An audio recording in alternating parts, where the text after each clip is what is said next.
Hello, everyone, and welcome to the Big Blueprint. Kevin Walsh alongside Jersey Joe Archino has been covering the Giants all season long for ESPN Radio Albany. We're now going to recap their season and look at what's been a really disappointing one for Big Blue. And in so many games late, but just could never get the job done. What prevented this team from reaching their potential? You know, I think Big Blue's downfall this season is kind of a culmination of a lot of things, but if you have to look at the part of the issue, it's the defense. They're ranked dead last in the total rankings this season, and I think the heart of the issue has got to be there's no presence in the linebacking core. Historically, the New York Giants have always had great linebackers directing traffic, telling people where to go. You even go back to the last two Super Bowls that they won. They had guys like Antonio Pierce. They had guys like Michael Boley. There is no presence in that linebacking core, and I think that's a big part of it right there, is not having an identifiable guy. But the defense at the end of the day was the big problem. And all of those things lead to Tom Coughlin stepping down as head coach. I think we all kind of know it was more of a mutual parting of ways than just Tom Coughlin saying that he was done.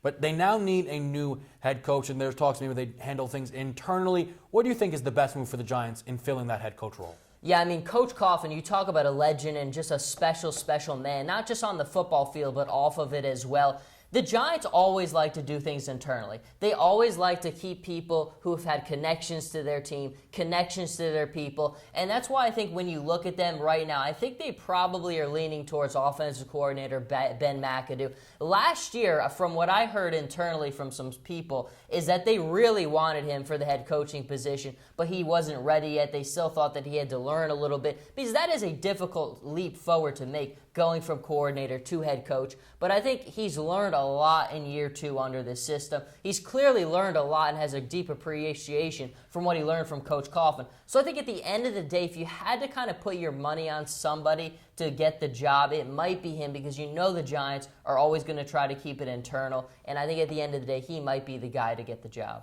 Well, if McAdoo does inherit this team, there's going to be some questions. 3 big free agents for them, and that's Jason Pierre-Paul, Robert Ayers, and Ruben Randall. You think about it, they clearly needed some help on the defensive line, and to lose those pieces, and they really need someone to play Robin along to the Batman that is Odell Beckham. How should, if McAdoo is the head coach or whoever it is, address those 3 players and those positions moving forward? Well, I think, like I said at the top, linebacker is the biggest, most important piece. I mean, you look at a team like the Oakland Raiders, where they were when they draft a guy like Khalil Mack. It instantly changes their entire football team. One position like that could make the difference on one side of the football. So I think that's clearly going to be a big thing. And Jason Pierre-Paul is going to be a huge one as well. I don't know what his future is with this team. I mean, I was at his locker a lot of times after the season, and I just don't think you could ever say with his hand and with his injury if he's ever going to have a promising football career again. So his status is kind of up in the air. And clearly the biggest of all is, how do you get help for Odell Beckham Jr.? I think Victor Cruz, obviously, his health is kind of up in the air as well. We haven't seen Victor Cruz play in a long time. And if you need anything for the Giants, you need another big receiver. Cruz and Beckham are kind of the same in the way that they play, the way that they kind of are athletically. You need a big football player who can just go up there and catch the football. I don't know how they find that guy, if it's through the draft, if it's through free agency, but McAdoo's an offensive guy. I think he'll know which guy he wants, and he'll go out and get him.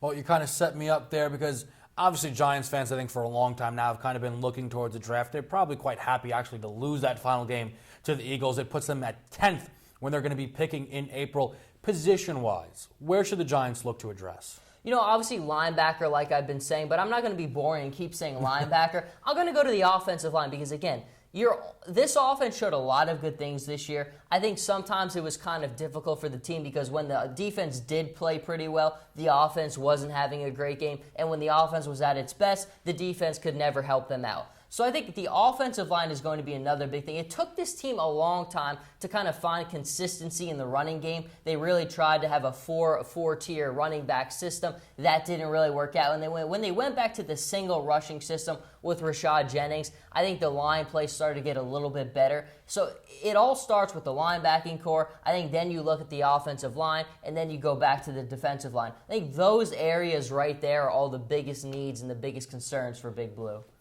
Well, That's Jersey Joe. I'm Kevin Walsh for all the updates surrounding the Giants and all of the moves they make this offseason. You can find all of it at NorthAvenueNation.com.